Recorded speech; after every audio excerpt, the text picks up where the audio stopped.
Hello, everyone. Scribbler Johnny checking in before we continue with Croaking Mike.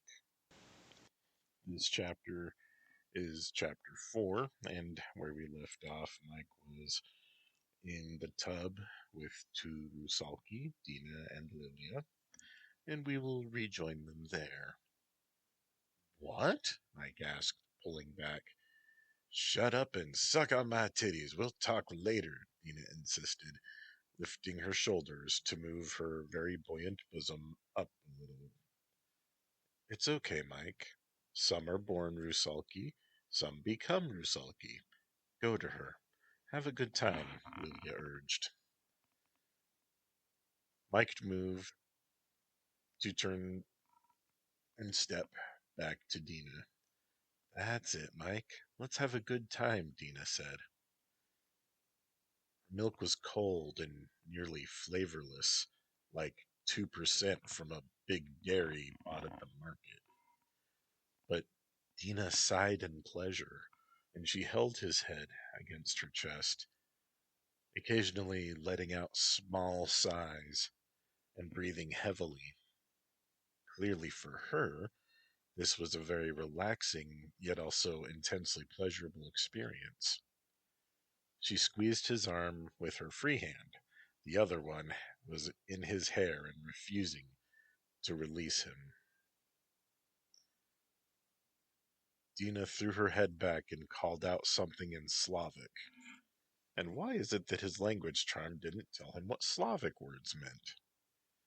Lilia gasped. Oh, what you said? Mike really wanted to know, and to stop drinking this watery milk, but now both of Dina's hands clutched his head to her breast. Now the other, please, the other, she panted, pulling his face to her other breast, gasping for breath. What did she say? Demanded Mike, as the Rusalka threatened to smother him with that other breast that he wanted as much as he wanted to be free from her passion. It was dirty, not sexy, Lilia said. Let me just say that she really likes this and she can't think straight. Dina cried out a wordless, shuddering shout of ecstasy, shaking and trembling, finally releasing Mike to lean limp against the tub's wall. She panted there, unable to do anything else. Mike slipped away from her to then be caught by Lilia, who held him protectively as he caught his own breath. Dina groped weakly and blindly for him, settling on snatching some of his hair, which she clenched painfully. Her shuddering breaths didn't slow down for some time, and Mike couldn't help but worry, though Lilia seemed unbothered. It was like that our first time in the water. You just didn't notice because your dick had taken over all of your thoughts. And his only thought was how much he loved having sex with Lilia, she said. How do you know? Mike asked, not wanting to inflate her ego or her jealousy, or that possessive streak that had developed.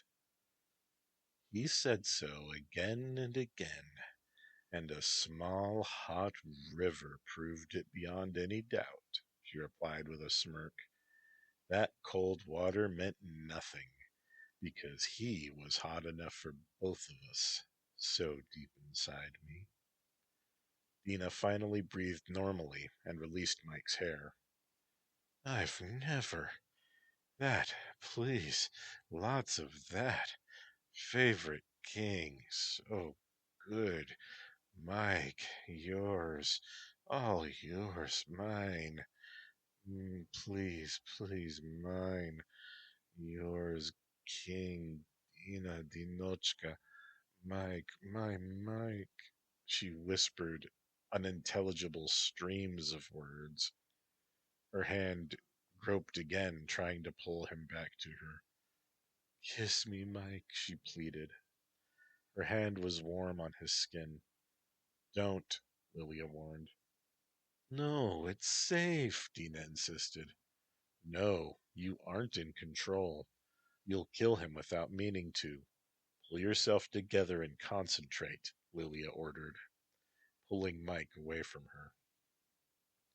Mike shivered, the fear returning to smother the tender feelings he had developed for Dina. Out of the water, Mike. It's not safe, she urged. Mike jumped out, water flying. Don't you touch me, Dina.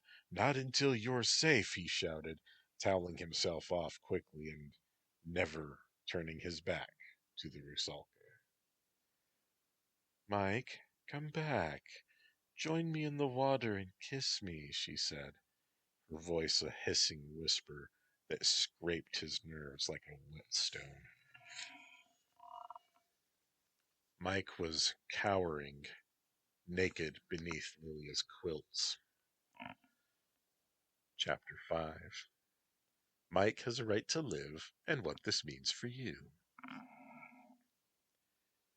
Dina wandered the small house, looking for him, Lilia following her, watchful and wary. King Mike, I'm back to normal now. Please come out. You're hurting me with this hiding. Mike was invisible. He hadn't known he could do it, but somehow he was Tengu enough that even the blankets did not give him away. But the Rusalki knew their victim was nearby. Both of them looked like beautiful nude women, shapely and worthy to be immortalized as art. Mike knew true terror, because both of them wanted nothing more than to fill his lungs with icy water or stop his heart, or something equally awful. He was sure of it. He panicked. The fact that the blonde woman was his best friend and his lover only made things worse. The fact that minutes ago the brunette had clutched him while crying out a submersed orgasm likewise did nothing to diminish the terror he felt. Finally, they searched the bedroom one final time, tugging the blankets away. The damp spot from his dripping hair had betrayed him. They both smiled at the same time, looking as much like sharks as beautiful young nymphs. I know where you are, Malchik, Lilia said, and licked her lips. No, you don't. I'm an invisible Tengu king, and if you don't go away, I'll never kiss you again for as long as I live, Mike whispered. Malchik, who loves you more than Lily? Your sweet Lily, who lets you go behind her back with every slut in the world. You're not my Lily. You're an evil water spirit who wants to kill me. Mike, it's Dina here with the milky tits. I'm all good now. Let's snuggle and have warm sex. Give me your heat, Mike. Your Dinochka is ever so cold. You're not my Dina. You just stay cold. But then they both looked dead into his eyes, and he knew his invisibility had failed him. They saw a shivering naked man laying in Lilia's bed, eyes wide with fear. He screamed as their cold, cold hands pulled themselves against him underneath the quilts, but only a hiss escaped his mouth. Soon they were sandwiching him, kissing and caressing him, ice cold and wanting to put it all over him, stealing his heat by inches. Mike gave up. He was going to die at the hands of the cruel Rusalka curse that turned love into death. Kiss me, Mike. Don't you love me anymore? Lilia asked. Don't you like having two women together? Kiss us, touch us, make love. Mike decided dying with his lips on Lilia was better than most he could think of. He summoned all of the love in his heart for this woman, who was nonetheless killing him, and kissed her weakly. Warmth returned, spreading from her lips. She kissed him again and again, and her whole body was warm against him. Dina sighed happily and kissed his back. You have some love for your Dinochka too, right? I never felt that way before, Mikhail. I thought you were killing me. It felt like I was dying, and you were sending me to heaven. She grew hot against his skin. He wasn't dying yet after all. Dina and Lilia remained in constant contact with him and had each other as they made love. They finished with Mike atop Dina and Lilia plastered to his back. It was hotter than the Kitsune bathhouse there under Lilia's quilts. Both Rusalki kept giving him love bites, tasting and savoring him as they caught their breaths. I've decided you can't be king anymore. You have to renounce your crown and live here in my arms forever. We will die like this, Dina said. We'll just make love again and again, and we'll die as the happiest people in the world. I'm grabbing that peach, Lilia said. Fine. You have the peach, I'll have the mic. Come on, soldier, you've got more for Dina. I know you do, she urged. But he did not. I'm pretty sure I'm the first man in history to bed two Rusalki at the same time and live. Give me a little break. I earned it, Mike sighed. No, we're dead and heaven is right here. You inside me forever and ever. Sex without end. Amen, Dina said, kissing him and squeezing him between her thighs. Lilia carried the peach over to them. It was dripping cold water, or condensation, or something. Lilia took the first bite, then handed it to Mike, and then to Dina, until that heavenly fruit was all gone. It was good chilled, and Mike felt normal again. Lilia, please, can this king be my king too? Dina said. You can keep the next one all to yourself. Lilia shook her head, licking peach juice from her hand. I nabbed him first. You gotta get your own, she insisted. I only shared him with you this time because I am a very kind hearted woman, and I share him with my woman. You are just a friend getting a taste because I am an excellent hostess. Mike, tell her to be nice. Don't you want me to? It'll be so much easier from now on. I'll be your own Dinochka who will never ever drown you and who wants you every single day, Dina urged. I have to say no. I can only handle one Rusalka, and that's my Lily. Dina pouted. Get my own king. One with a bigger dick, she muttered, and climbed out from underneath Mike. I didn't hear any complaints, Mike jeered at her retreating shape.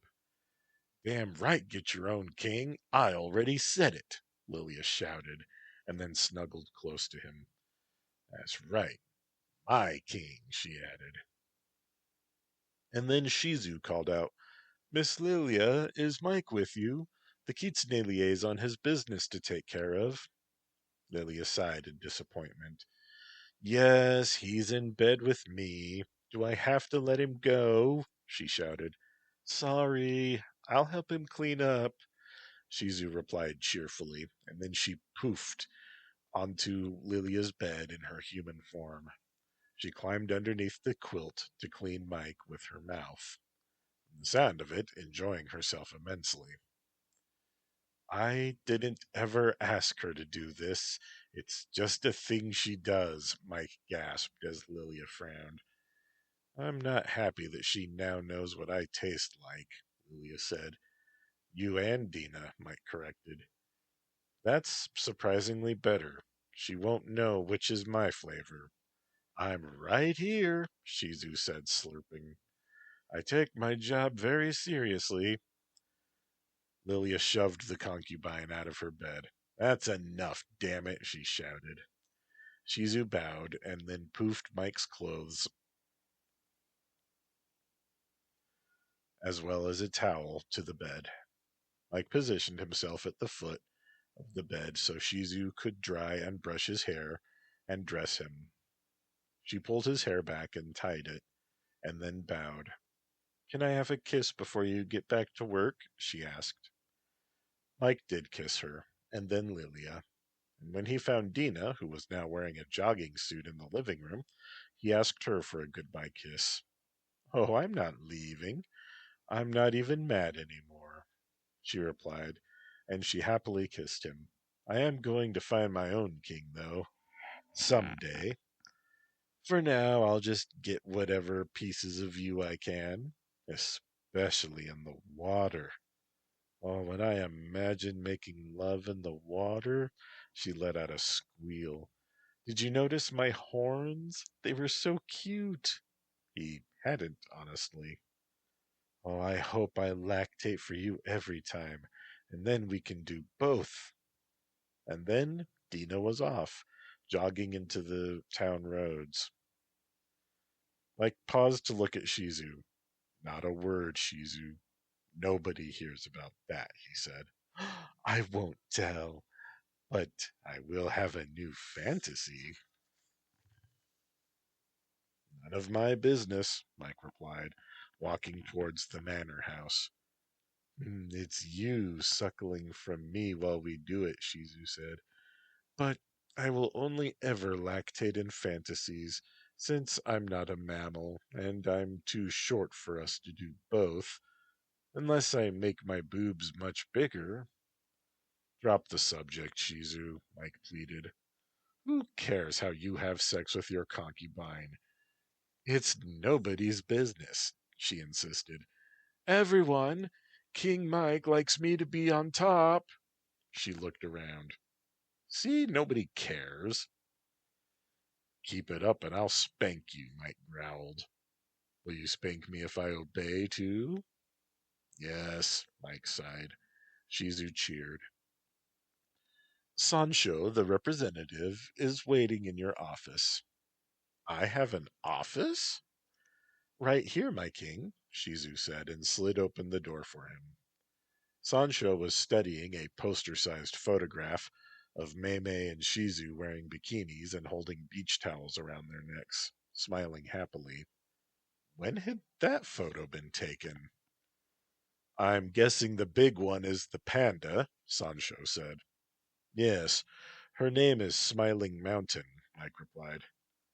Ah, your Tengu language charm does not include her regional language, being so close to Tibet as she likely was, Sancho observed.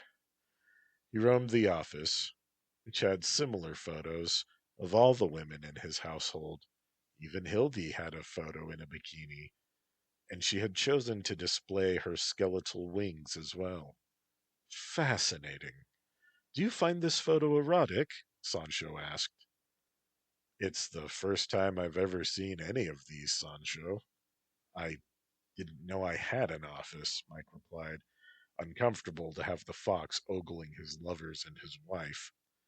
I'm still young, only one tail, you see, so I'm inexperienced and I have poor restraint, Sancho said, apologetic. This skeleton, does she arouse you? Not in photographs. Then she is nothing but a skeleton. But when she is with me, and I can hear her voice, my love is kindled, Mike explained. I see. And our Kay?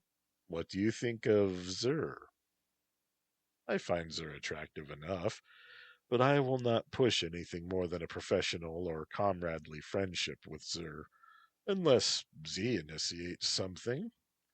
Very fit for a Tanuki, almost no belly at all. Our business, Sancho? Mike asked. Ah, forgive me. I must seem oversexed like an adolescent, Sancho tittered. Truly, my interest is intellectual curiosity on the subject of eros and attractions. You are a famous chubby chaser, yet only your panda qualifies. She is very large, though. Sancho, please. My apologies, my king, Sancho said, and then bowed. The women have formed a committee, and they have agreed to meet you in 2 days' time to air their grievances and give suggestions for improving Tengu Kitsune relations. Sancho pulled an envelope out of his coat pocket. You are also invited to a performance of a musical play, rather like the Takarazuka Review, if you're familiar. No, Mike admitted. An all-female modern theater group in Japan. Very popular.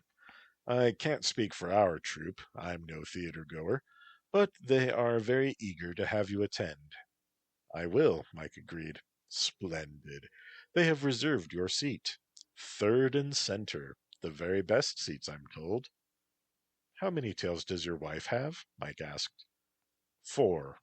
I'm her second husband, and ours is a political marriage, Sancho replied. Are you happy? Mike asked. Sancho coughed. Oh, come now, Sancho. Don't be shy. I told you about my lovers. What about your lady wife? Mike urged. It's only fair. Lady Emerald delights to tell me about all of the sex that she does not have with me, Sancho confessed. Sancho, I'm so sorry, Mike said. Well, it's no fault of yours, King Mike. She made it clear she would never love me, and she allowed me free rein. Sadly, I am in love only with my cruel wife. Mike stood to put an arm around Sancho. That's why all the interest in women. Your wife, Mike observed. She will not share my bed, or say many kind words to me. I'm as good as a bachelor with a slutty roommate. Sancho, will Lady Emerald attempt to seduce me? Mike asked. Oh, she will. She will seek to manipulate you and bend you to her whims.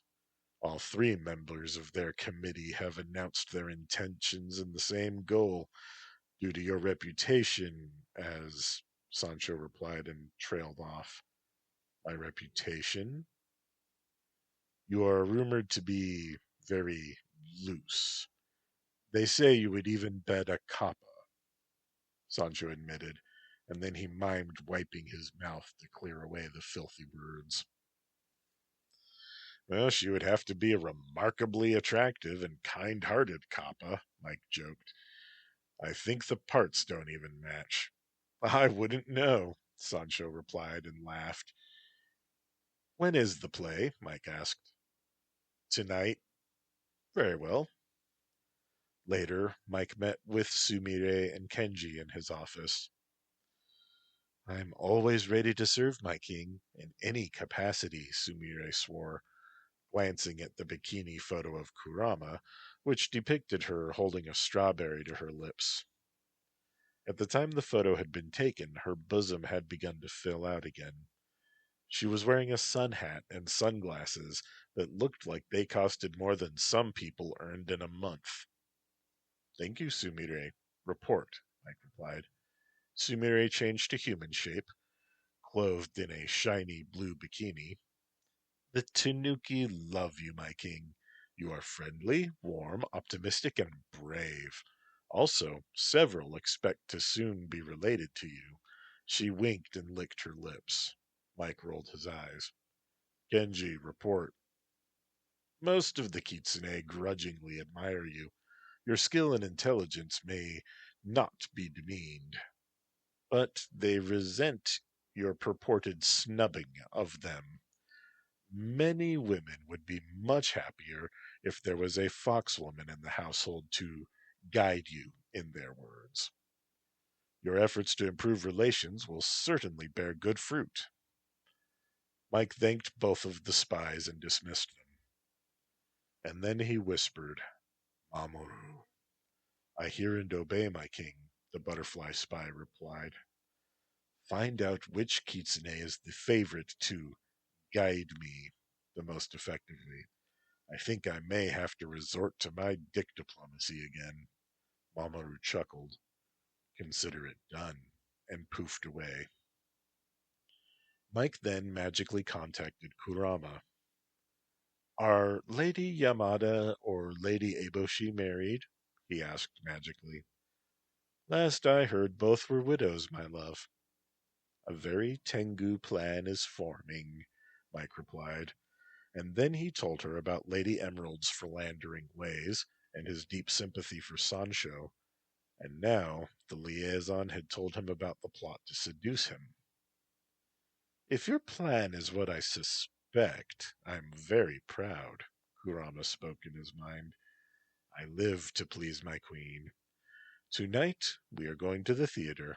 Dress up fancy so I can show you off in Kitsune Land. Kurama poofed to sit atop his desk and kiss him soundly. Yes, show me off. I'm your happy, happy, proud wife. She kissed him again and again, punctuating her words. So to be sure I understand, she began, and then she asked the naughty details of his plans for the Kitsune Committee. After Mike confirmed his plan, Kurama applauded. A very Tengu plan, but with that Mike Marshall twist, she declared. And then Mamoru poofed into the room. My king, my queen, I have my report. The butterfly replied. He was wearing butterfly face at the time. Mike nodded, and Kurama turned to face the spy. The Kitsune favor Lady Emerald because of her bedroom conquests and the scandal of cuckolding Sancho, your liaison. Well done. I suspected it myself, Mike replied. Mamoru bowed. Who is my queen's mouthpiece in Whisper's absence? Mike asked. I am honored to fulfill those duties, my king, Mamoru replied. And who is mine? You have not chosen a mouthpiece, my king, Kurama replied. Bring me a good Tengu spy, then, Mike said. Mamoru bowed, and after a few moments, a Tengu man poofed beside the butterfly. He was dressed like an office manager, even wearing glasses atop his beak. The Tengu introduced himself as Nemo and bowed. How long have you served my queen, Nemo? Mike asked. 40 years, my king, Nemo replied. Will you serve me as faithfully as my eyes, ears, and my mouthpiece? Mike asked. I will, my king. Nemo, you are now my mouthpiece. Assist and support Mamoru and Whisper in all things. Be very public about your new promotion, and flourish around your fan adorned with my symbol, Mike instructed.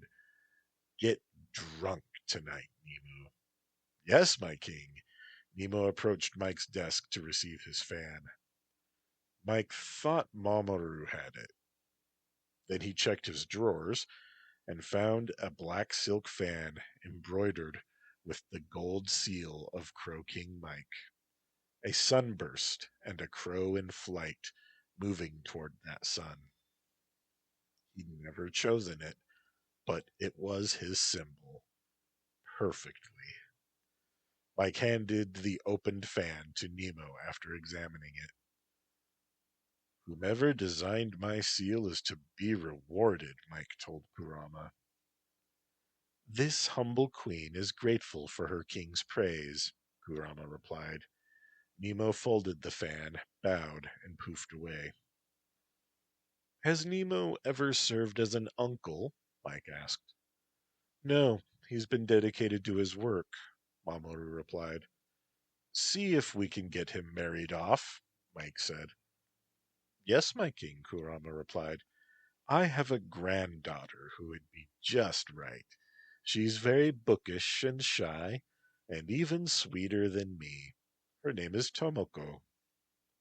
Mike nodded his approval and gave his queen a kiss. Then their chef Ryan announced that dinner was ready. He presented Kansas City style barbecued pork ribs with asparagus and rice. After dinner, Mike and Kurama were walking arm in arm, dressed to impress, to take in the Kitsune Theater. They walked through Tanuki Land, smiling and waving, wearing their circlets. The Tanuki were overjoyed to see them, waving, cheering, and in one case giving them some radishes in a mesh bag. Mike thanked the grocer and magically conjured the radishes to Ryan's kitchen. His display of magical aptitude earned more cheers. When they reached Kitsune Land, their reception was a bit more subdued, until word spread that they were going to the theater. It was the only theater in their three communities as yet, and many kitsune smiled at the sight of the king and queen of Tengu strolling down the road in their fancy clothes, instead of driving or riding a cart or using magic to get to the theater. These were nobles who didn't lift themselves above the common folk. A red fox man asked for their photograph, and they stopped and waved, smiling, for the picture. A flash of light, and the smiling fox was then away, his two tails flapping. Mike and Kurama stopped by the concession stand and bought some chicken yakitori. They finished eating the skewers of meat and green onions there in the lobby before continuing to their seats, led by an usher who was in full kitsune form. The house lights went down by magic, and a woman wearing an elegant kimono and sporting five tails walked forward. Several audience members applauded. She began by introducing herself as Hitomi Eboshi, the theater manager. This had to be the infamous Lady Eboshi. That's not glamour. She really is that beautiful, Kurama whispered wistfully. From their position, Mike saw Lady Eboshi's eyes were silver-colored. Patrons, welcome, Lady Eboshi said. This is the second performance of our theater season. We are very pleased to present Here Comes Miss Modern. Our story takes place in Japan in the year 1918. The First World War is still echoing across the nations, and many Western fashions and ideas are flooding in, but not everyone likes this. Please enjoy Here Comes Miss Modern. Lady Eboshi bowed and walked off stage. The curtain raised, and two young women were walking outside of a house. That one on the right with the purple headband is an onagata, a kabuki dancer who is a female impersonator, Kurama whispered. Like Sancho explained, every actor in the troupe was a woman, so it was a bit odd for Mike to see a female actor playing a female impersonator. The story was a romantic comedy about a young woman who was trying to get out of an arranged marriage. After the final curtain call, Lady Eboshi asked Mike and Kurama to stand. Our allies arranged for these to become our lands. I give you the bringers of our homes and this theater. Without them, we wouldn't be here. Mike waved, embarrassed, but Kurama was as gracious as could be. Our counterparts in the Kitsune League and the Tanuki Federation deserve praise. We all work together for this. Thank you for a lovely evening, Mike called out. Nice, Kurama whispered into his mind, still smiling. Mike gave a bow to Lady Eboshi and led Kurama out of the theater. Mike was almost immediately accosted by a Jamaican woman. I'd heard of you, King Mike, but it is nice to see you, another human, living here in this world, she said, shaking his hand. My name is Maria Kingston, she added. Nice to meet you, Mike said. moving away from the doors and the tide of chatting yokai. Maria followed. I'm a servant of Lady Emerald's, she said. Oh, it begins, Mike thought. Mike nodded politely. I am given a number of interesting duties. One of them is to deliver messages. Mike nodded again, taking a deep breath. My lady wants to invite you to tea tomorrow before the committee meeting, she said, her accent lilting. Mike looked at Kurama, who nodded. Mike replied, I am thankful for the invitation, and I will attend. By the way, Maria, do you know who the other humans are around here? Well, I haven't met them, Your Highness. They live secluded lives, but one of them is a white man named Thomas, and one of them is a Pacific Island woman named Pele. They live with their spouses and don't go out. Mike thanked her and led Kurama toward home. Well, I liked the play, Kurama said. Of course, I have seen other adaptations before. It's a pretty old story from the 1970s. And Mike chatted idly about the play, which actresses he found attractive, behaving like he thought the Kitsune expected him to. His mental communications with Kurama, however, were about serious topics.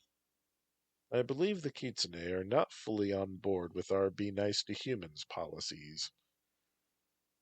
I assume you're correct, my dear. Fox predations on humanity are rather part of their identity.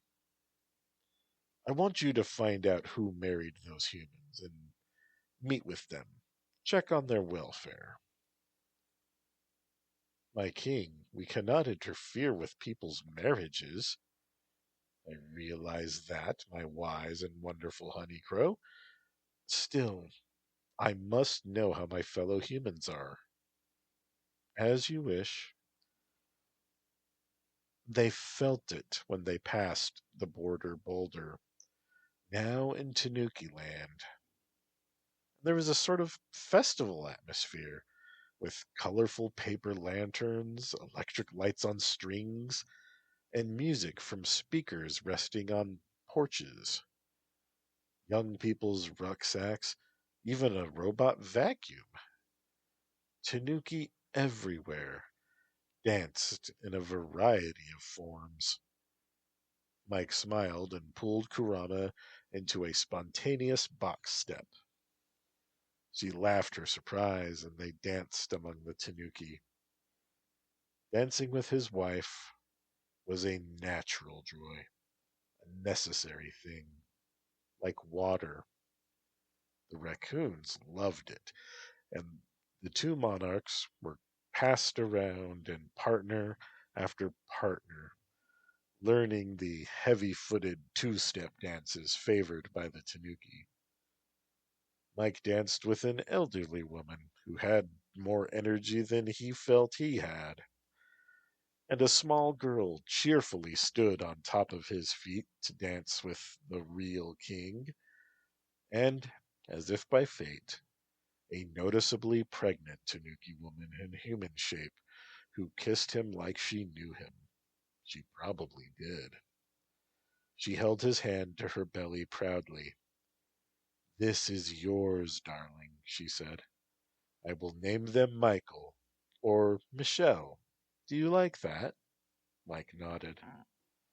My name is Yayoi.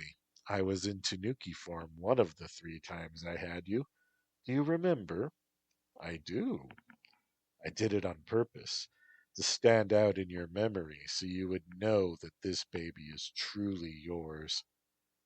I will raise them to know who their father is. I want to know your baby, Yayoi. My children will all know their father, Mike promised. Yayoi smiled and then passed him to Betako. When did you get here? Mike asked. She replied by pulling his face down for a kiss. Too busy, my love. Too busy, she said into his ear, and then She placed his hand to her pregnant belly. This time it's truly happening, she said, filled with pride. Not like the last time when I just wanted it so badly. You will be known as King Papa before long. The Daddy King, Mike replied. I like that. Daddy King, Betiko said, relishing the title. The man who single-dickedly helped the birth rate problems. They danced, and Betty leaned into his arms.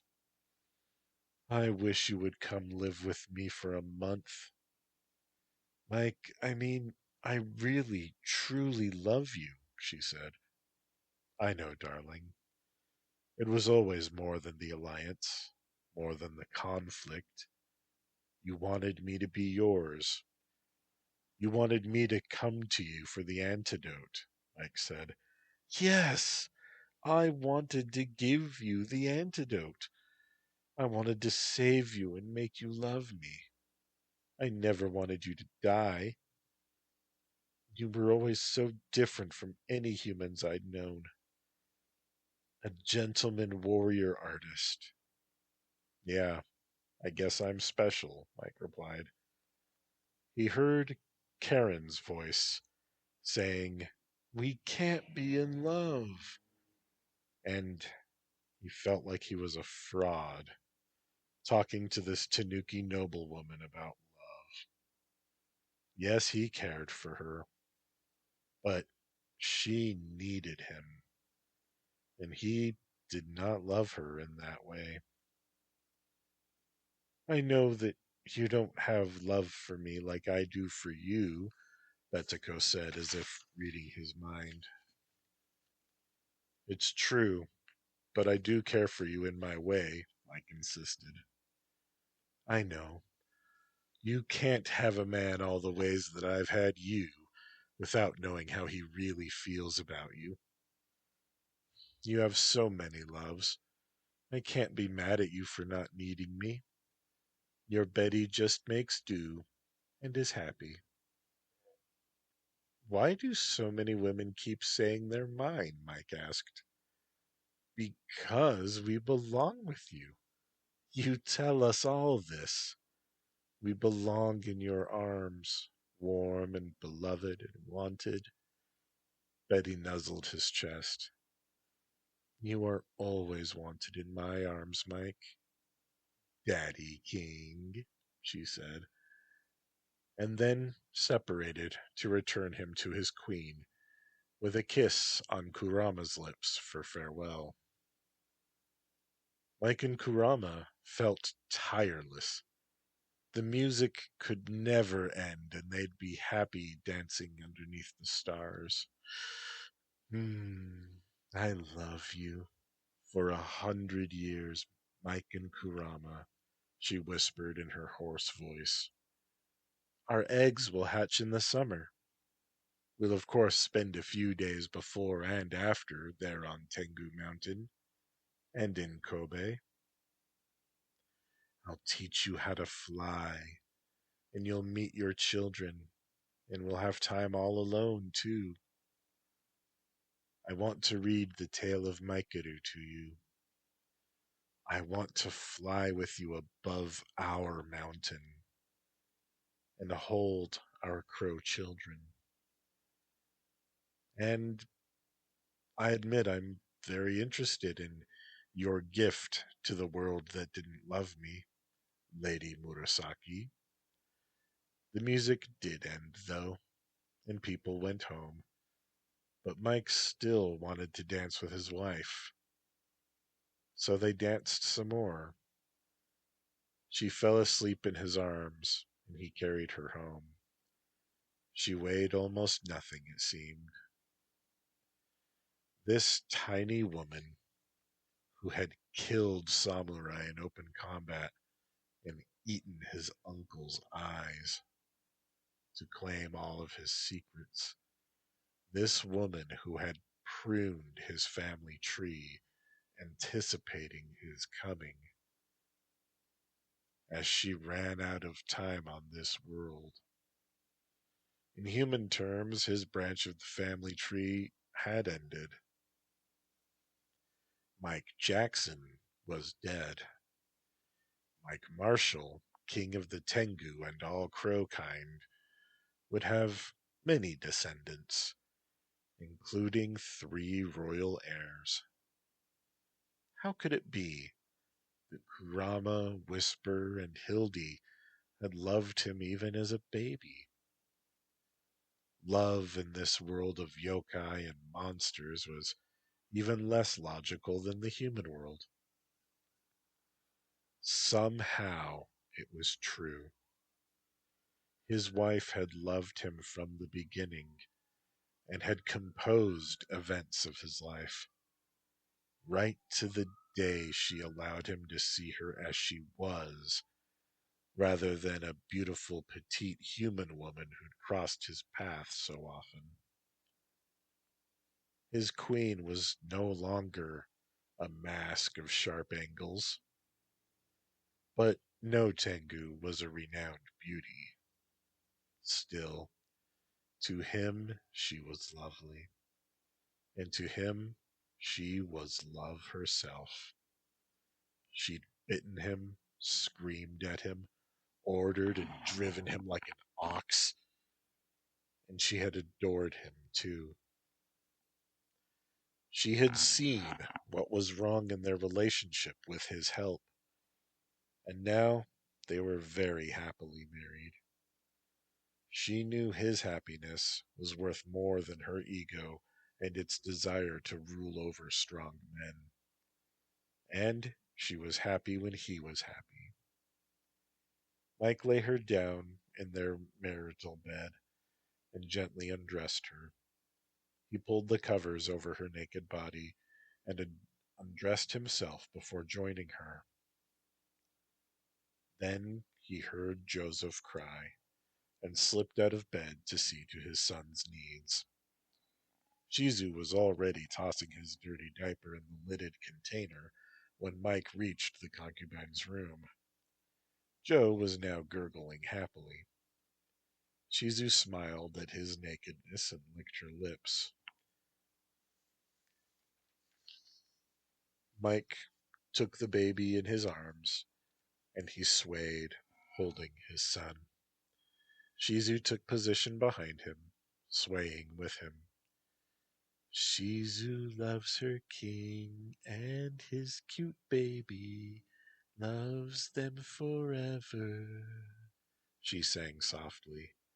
Mei woke up. What? Where's my king? Does he need me? She asked, sitting upright with her eyes still closed. Mike stepped over to kiss her forehead. Sleep, my love. Mike, I'm ready again if you need my special loving. Rest, Mei, Mike insisted. "'Kay," she replied, yawning, and lay back down. Mike set the sleeping baby down in his bassinet. Since you didn't come back in time, we skipped Festivus. Thought you ought to know, Shizu whispered. Yeah, I ended up not doing Festivus either. We did a sort of half-assed December celebration with no decorations, but some small gifts and a feast. Sylvia put a Santa Claus hat on me, and I ended up having a three-way with her and Tybalt. Shizu nodded. I was looking forward to the feats of strength, if not the airing of grievances. Well, I'm a lot stronger now, Mike said. I know. Your aura is radiant. It makes me want you all the more. And then Shizu pulled him outside of the room that she shared with Mei and Joseph, and outside to the inner courtyard and the garden area. Mike, I need to tell you some things, Shizu said finally. She looked up at the moon. The Kitsune are evil, Mike. I mean, Tengu are evil, but Kitsune are take your soul evil. They are masters of deception. We work hard on fighting skills and such, but the foxes are all about lies, manipulation, illusion magic, and I don't want you to go all alone into any fox den, ever. Take your new mouthpiece at least, but never alone. The foxes are not to be trusted. We have to trust our ally, Sweet Sizu. It's part of the brighter future, Mike said, taking her into his arms. Allies, yes, but to them, you are still a human, and their first instinct is to prey on you. Tengu, at least, didn't always kill humans. We adopted children, and sometimes we made friends, but Kitsune always, always killed humans. Even the humans they fell in love with, even the parents of their children. I worry about you, my king. I love you, I really do. Shizu, I'm not helpless. I can see past illusions. I'm stronger, and I'm a better fighter too. Promise me to be wary. Do not allow your desire for peace to leave you vulnerable, Shizu insisted. I promise to be wary, dear one. Thank you, darling. Do you want to play with my boobs? No, I'm going to go to sleep now. Sweet dreams, then. Mike returned to bed with his wife. She whispered something in her sleep that sounded like stop, and then she was quiet. Mike closed his eyes, and he dreamed.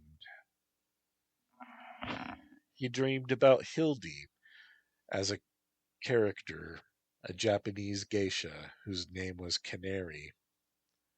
She danced for him and performed hilarious pantomimes. She also warned him about the treachery of foxes. Well, if he fell for a trick, he'd have nobody to blame but himself. The next day, Mike was not even a little tired from the night before. He marveled at the charm that Sylvia had given him. Whisper returned after breakfast and smiled as she entered. My lands are perfect. My clan is moved in and everything is exactly how I wanted, she announced. Kurama kissed her. You're worth it, she said. Oh, I miss you when you're away, but I agree that you deserve your reward, Mike said. You deserve your own land. Whisper kissed them both. I'm ready to get back to work, though, she said. Sancho approached from outside. This time the Kitsune man was wearing a business suit, as usual. I had thought you'd stay in your room last night, Mike said. My wife and Lady Eboshi were celebrating the success of the show, and my attendance was not required, Sancho explained. Why didn't you tell me your wife had a human servant? Mike asked. Servant? Do you mean Maria? Sancho asked. She's my wife's kept woman, King Mike. She's a mistress. She introduced herself as a servant, Mike replied. Ah, so that you'll think Lady Emerald is completely straight, thus smoothing her attempts to seduce you, Kurama said. Sancho, have you ever bedded your wife? Mike asked. Sancho coughed. Well, no, he admitted. I have a plan, my liaison. I think you'll like it. And Mike told him his very Tengu scheme. Sancho was smiling at the end. You make a good Tengu, but truly you wouldn't be bad as a Kitsune either. Sancho grinned. So, are you with me? Mike asked him. Sancho nodded. And at 1400, Mike took the walk to the Kitsune land, accompanied by Sancho and Kay, who was wearing their armor again. And Kay declared, "King, my job is more than representing my people. I'm also tasked with your protection." "Thank you, Kay. I'm gratified to have you at my side," Mike replied. "The problem is, King, I can't justify accompanying you into Sancho's house without an invitation. I'll wait outside, though." "Kay, I won't be alone," Mike pointed out, and then he touched a butterfly adornment in his hair. The blue wings flapped, and then they turned pink. "Kay, meet Whisper." "We've met," Z said, and clapped. "I feel much better, King." And then Sancho said, "I will also be within, even though you don't trust me." Kay shrugged. "It's nothing personal, Sancho. I don't trust Kitsune, and I am wary of any so close to my ally as yourself."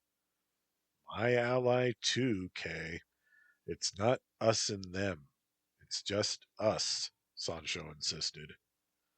"The League isn't as unified as they pretend, so please don't insult my intelligence," Kay replied.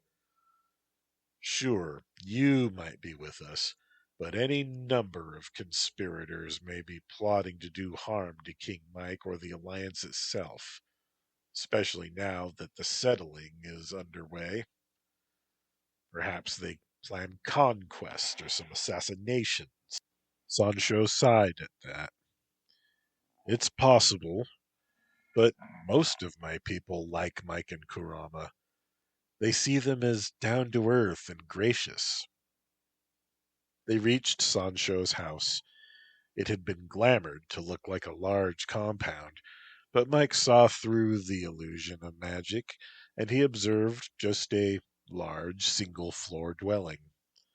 He looked at Sancho. "My wife wants people to see what will be when construction is completed," Sancho explained. "Right," Mike replied. Kay kept her word and posted outside on the porch, waiting like a bodyguard. Mike followed Sancho inside. Mike longed for the comfort of Regicide tucked into his belt, but hoped he wouldn't need to fight in the first place. Maria greeted them, dressed in a rather revealing dress. Mike admired her figure, as was expected of him. Sancho excused himself to hide in the master bedroom. Maria, playing servant, escorted Mike to a room that was decorated with numerous Korean pottery pieces. Mike sat and admired the decor. "My lady will join you soon, King Mike," Maria said. "What about you, Maria? Won't you be around?" Mike asked. "I'll be around, but my lady wanted your tea to be private," Maria replied and gave him a flirty smile. She left him, and after a few minutes, disguised doors opened and Lady Emerald entered. She was carrying a tea tray. In addition to the tea kettle and cups, her tray held a plate of pancakes. She set the tray down at the table before Mike. The four-tailed fox was in human shape and wearing a yukata with a fur collar. Her robes also bared her shoulders and décolletage. Her tails twitched and waved about. Mike saw that she was glamoring her breasts to make them appear bigger, but her beautiful face was exactly how it looked with no magic. Her eyes were smoky and mysterious. Mike knew that standing would be polite in human courtesies, but impolite to a kitsune who would wonder why her guest wasn't sitting comfortably. "Your home is lovely, Lady Emerald," Mike said, keeping his seat. She began setting out the tea service with a smile, but she said nothing, only smiling at him. She moved with familiarity and practiced grace. In his mind, Whisper said, "Something smells, my love." "I'm watching," Mike replied, returning Lady Emerald's smile. When she poured the tea, she asked if he took sugar and the other usual questions. Mike took 2 sugar lumps and milk in his tea. It was black tea, very fragrant. He pretended to savor the aroma, giving Whisper plenty of time to sniff it out and check its safety. The tea and the milk at least are safe. Can't say about the sugar. It would disguise things. Mike sipped. The tea was good. "The pancakes are made of cricket flour," Lady Emerald said. "Would you like fresh butter on yours?" Mike nodded. Cricket flour, eh? She also offered raspberry jelly, which Mike also accepted. The pancakes were also good, if thin for Mike's tastes. After eating and drinking, the Kitsune noblewoman got to business. "Mike, may I be forward?" she asked. "Please do," Mike invited. "So, Mike, I and my committee want to be certain that our people are treated equitably in all of the developments of the communities." "How can I assure you of my goodwill?" Mike asked. "Mike, we trust Sancho, and we know what to expect from Kurama. But you are an unknown catalyst. We want you to have a kitsune mistress, so that you have as much affection for our people as you do for, say, the Tanuki. My lady, is there any way you can trust me without a foxwoman in my bed?" "It is the most expedient method." "I'm already a patron of the arts in your community, and I have never attacked a kitsune unprovoked," Mike said. "We'd prefer it if you just took a lover. Do you have your eye on anyone?" "Well, my lady is a vision of beauty, but you're married to my liaison. Think of the scandal," Mike said. Lady Emerald smiled. "You flatter me, King Mike. I'm so much older than you, but then again, so is your queen." "And you're a married woman," Mike added.